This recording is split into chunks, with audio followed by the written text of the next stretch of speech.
Hello everyone, welcome to Tactica Imperialis and to today's video. Today is a my thoughts on video, which I know breaks the usual schedule because I'd normally be doing a town called Malice at this moment, but it is Adepticon week. Well, Adepticon happened last week, and that means previews, releases, shiny things, and all lots of fun stuff that really helped break the internet from time to time.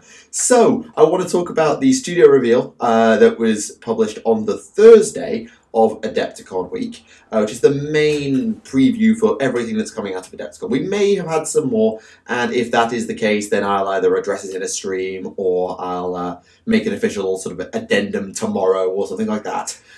So don't worry, I will cover everything somehow. I just won't cover it all today. So I'll go through the article on Warhammer Community roughly in order, which is actually pretty nice. It's actually split up quite nicely between Warhammer 40,000, Warhammer Age of Sigmar, and miscellaneous. And don't mind that, it's a little bit windy. So, let's jump right in. Major reveals, they gave half of them away in the blooming title card. We'll get to that.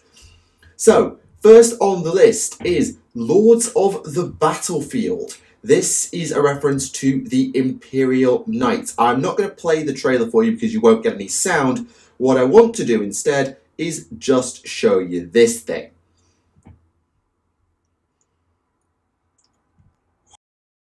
Yeah, it loaded. Yep, it loaded good.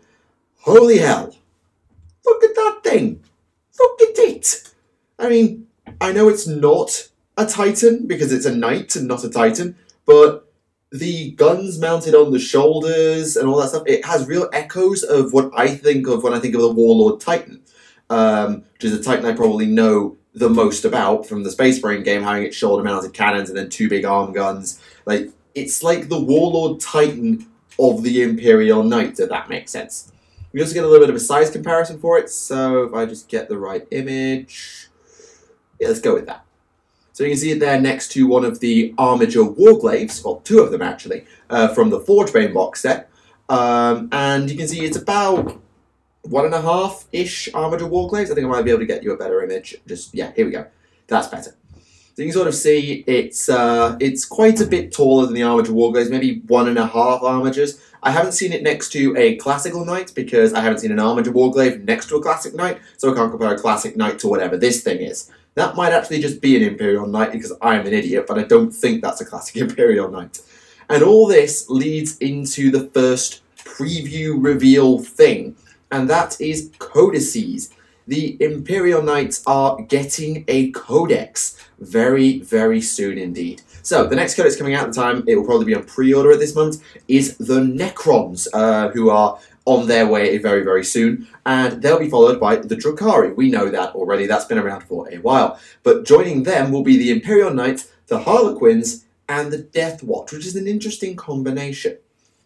The Imperial Knights, when you stop and think about it, makes sense. I mean, the Armiger Warglaves are in Forgebane, they needed a codex for them because they're not in the Adeptus Mechanicus book, which has already been done. So, makes sense, give the Knights their own book, let them go crazy. Now, they say they're going to be reinforcing them and making them much more of a fully rounded army. Whether they get the custodian treatment or they get an actual proper army treatment remains to be seen. I think they'll get the custodian treatment, where they get a handful of lore and they'll get maybe 7 or 8 units. So the Knights that exist right now, the Armiger Warglaves, whatever that Mega Doom Knight is from earlier, that will be your long and short of your codex, plus maybe the odd other thing, because how much can you do with an army of Mega Doom robots without leaning on the Titans and without leaning on having infantry? So you can't have infantry, you can't have Titans, you've got to stick in the middle.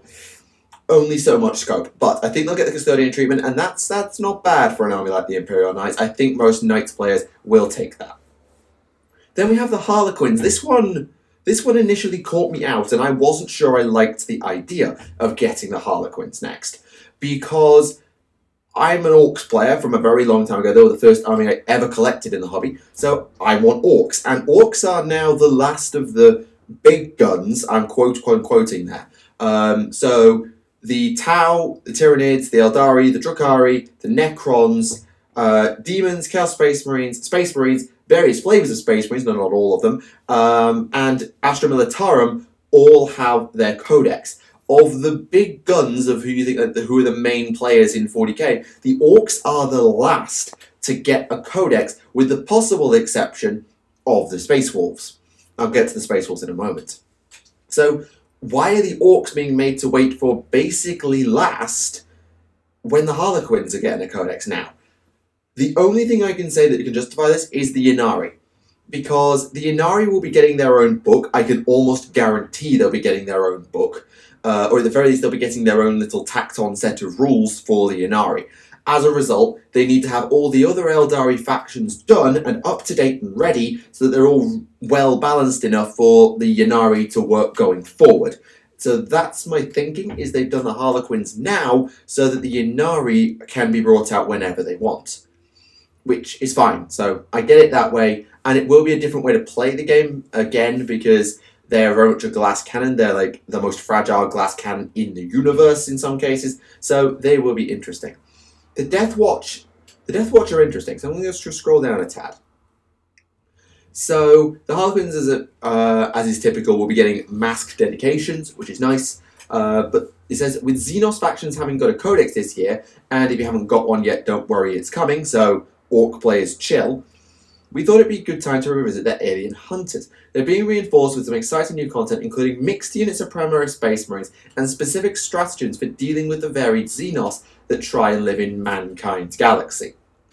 So there's two takeaways from that. One, they're getting Primaris Space Marines, so Primaris Marines can join the Deathwatch. For those of you who are asking, I think that's been a question that's been touted before. Yes, Primaris Marines can join the Deathwatch, but do they form Primaris-only kill teams? So you get Intercessors, Hellblasters, Aggressors, and stuff in kill teams? Or are they mixed kill teams, where you have old classic Astartes and you have Primaris units all mixed together? I'll be very interested to see how they do that, because the Primaris kill teams, if they don't mix with the regular Marine kill teams, have no bike equivalent, and while they have the Terminator equivalent in the Aggressor, and the jump pack equivalent, and the infantry equivalent, and the sort of heavy infantry equivalent, they don't have a bike unit. So it will be interesting to see just how they want to work it.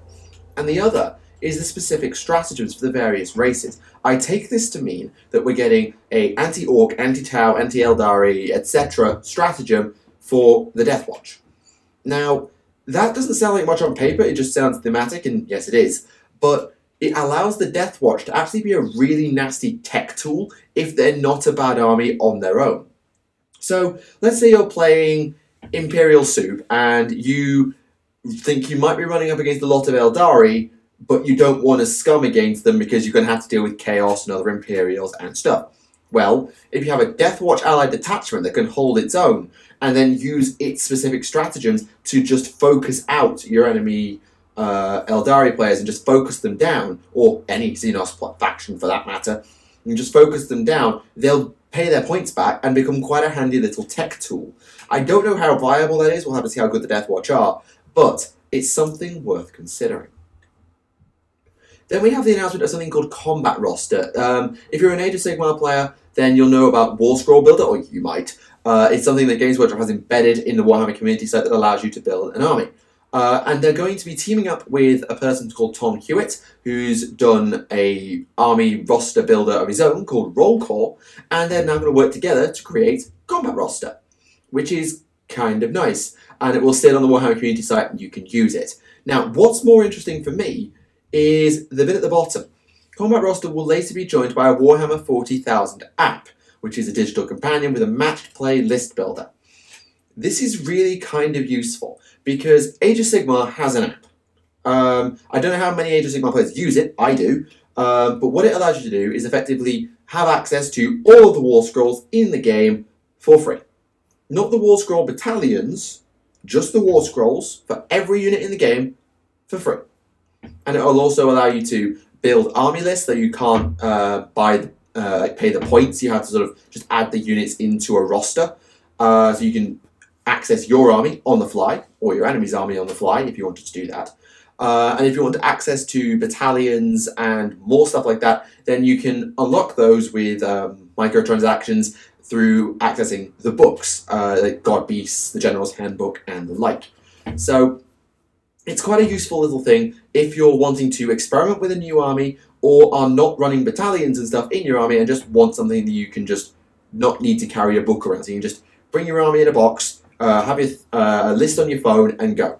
Now I know Battlescribe exists and other apps like it exist, but it's nice to have an official companion because that will always be up to date, always have the correct FAQs, always have the correct points and stuff. How they'll integrate the profile system from 40k into the app compared to AOS will be interesting because the wall scrolls in AOS have the weapons on the sheet and there's no referring to other things. So I'm intrigued how they'll do it, but it's good to see it nonetheless. So that's the 40k stuff for the most part. There's one thing that I want to get to at the end, but as I say, we're going to go through the article in order and move on to Age of Sigmar. And we start off with the Idoneth Deepkin. So, last week I made a video where I gave my thoughts on the Idoneth Deepkin because we knew they were coming. We knew nothing about them in terms of what Warhammer community had told us, so I used what we knew from the Daughters of Cain battle tome in particular to try and get some information on what they could be. I had a bit of a speculate, we had a talk in the comments, and it was just a good chat all round.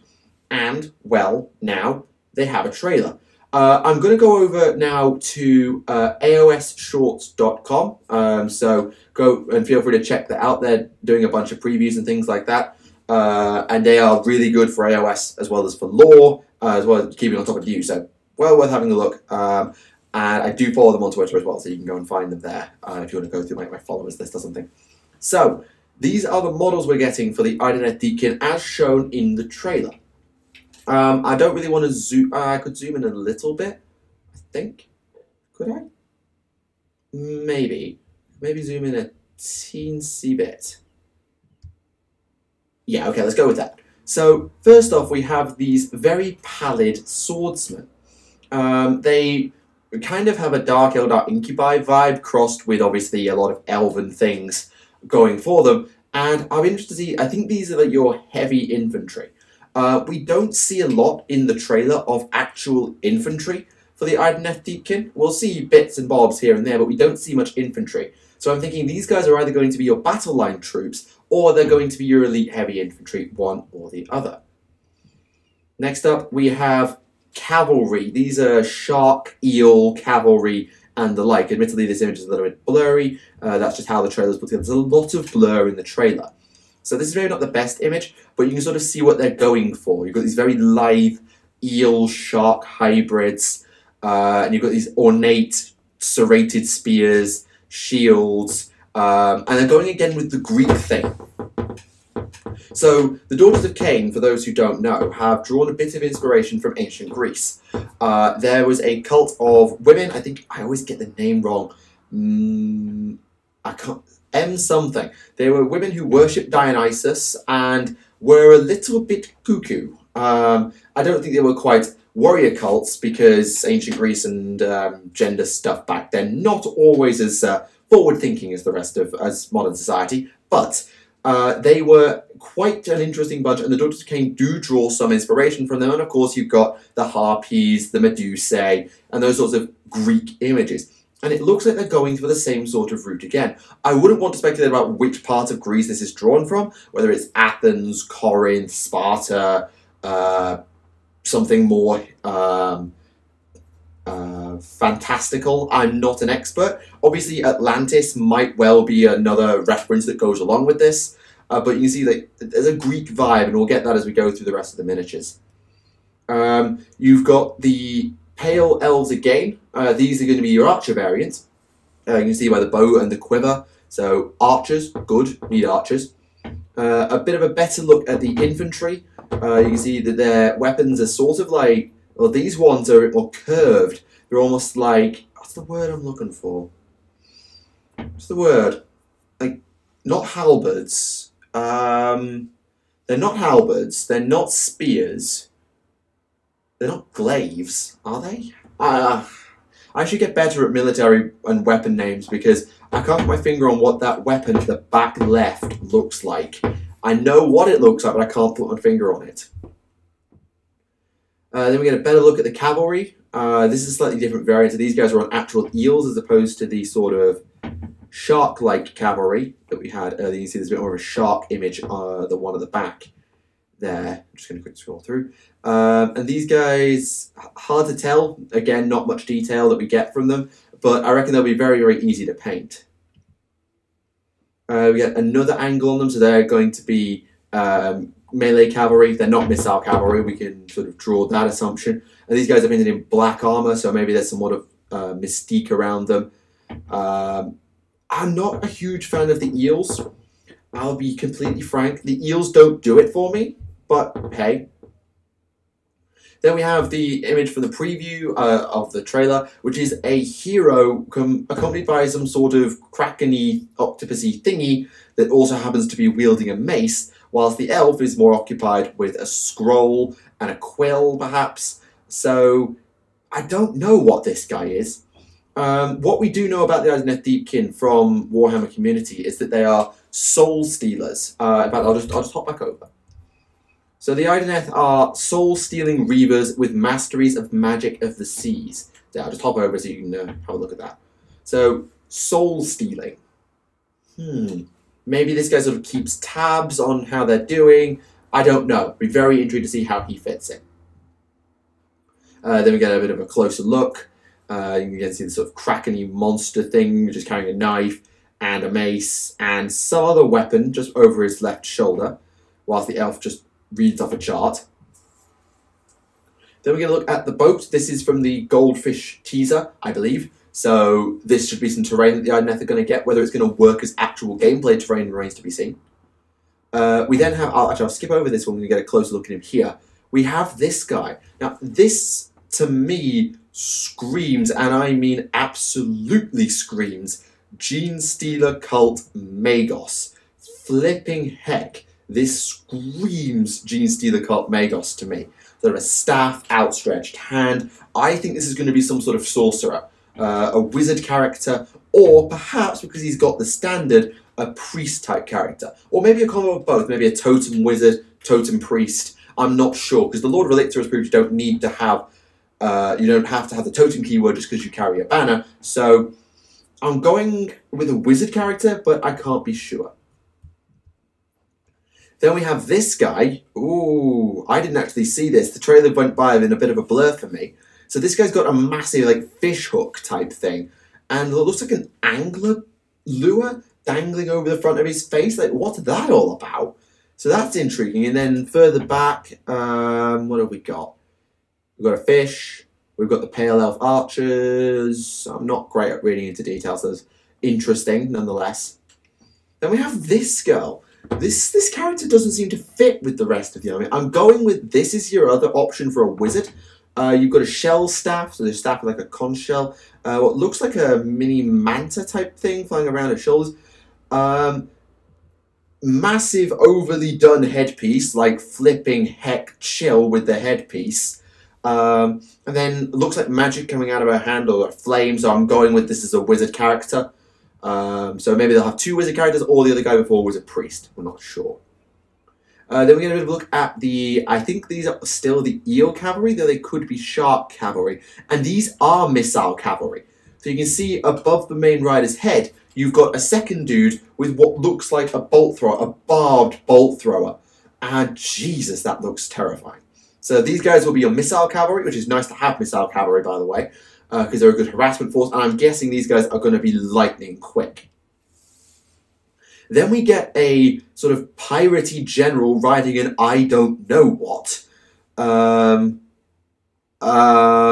Seahorse, unicorn, combo, thingy McJib. What is that?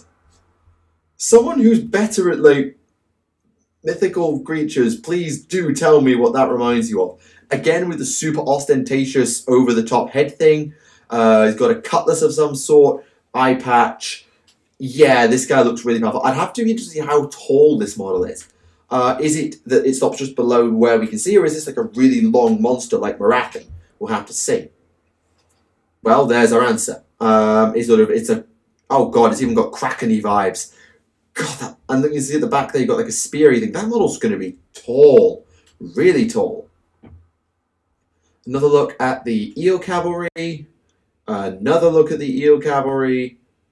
And then this model.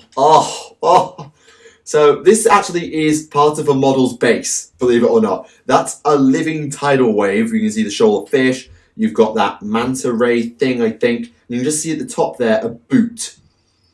And you get another angle from higher up. So this guy is armed with... there is an image on... Actually, I'll skip forward a second to see if he... Yeah, that's the image we get on Warhammer Community. So this guy's armed with a trident.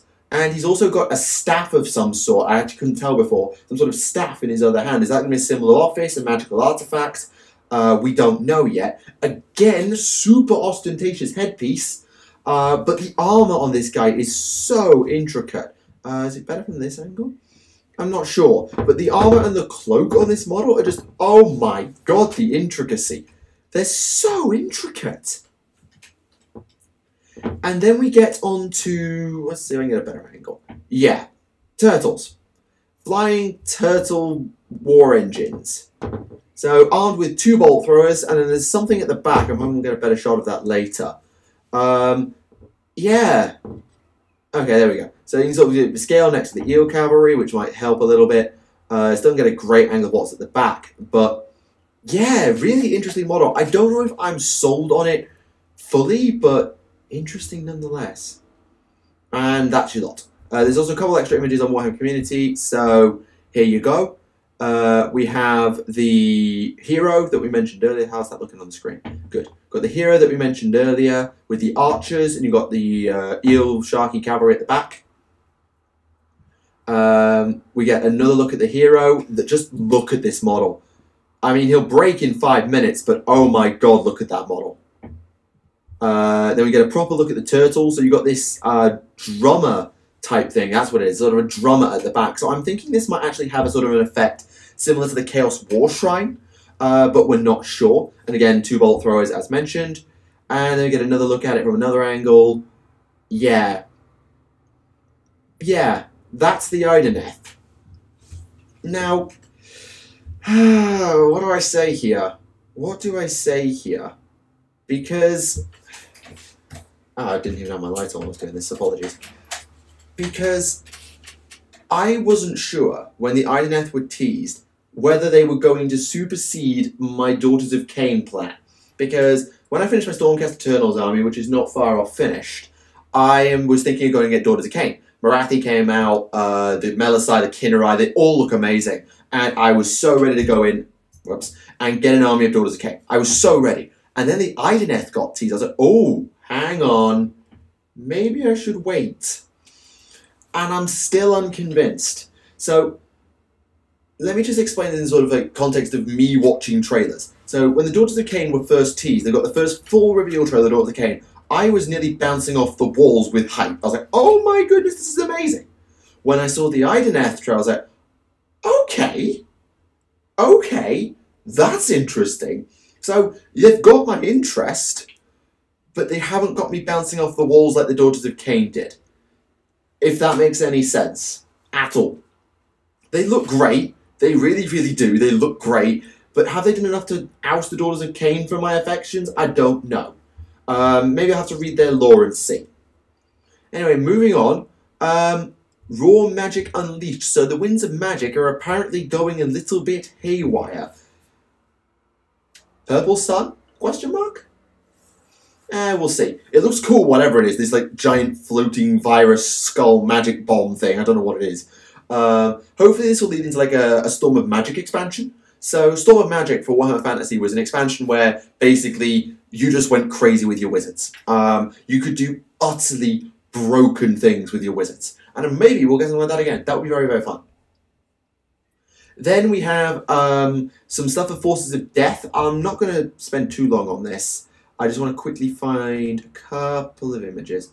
That's just... here we go. This is probably... these two images here are the best indicators. So that one there, and then this one here. This makes me think of the Black Coaches, which were a Vampire Counts unit back in old fantasy, and that have just been knocking about in Death. I'm thinking that's what this is. I'm thinking it's the Black Coach, but I can't be sure, and I'm intrigued, because Nighthorns already have rules in the General's Handbook, so what faction will this fall into? Not sure. We'll have to find out, I guess.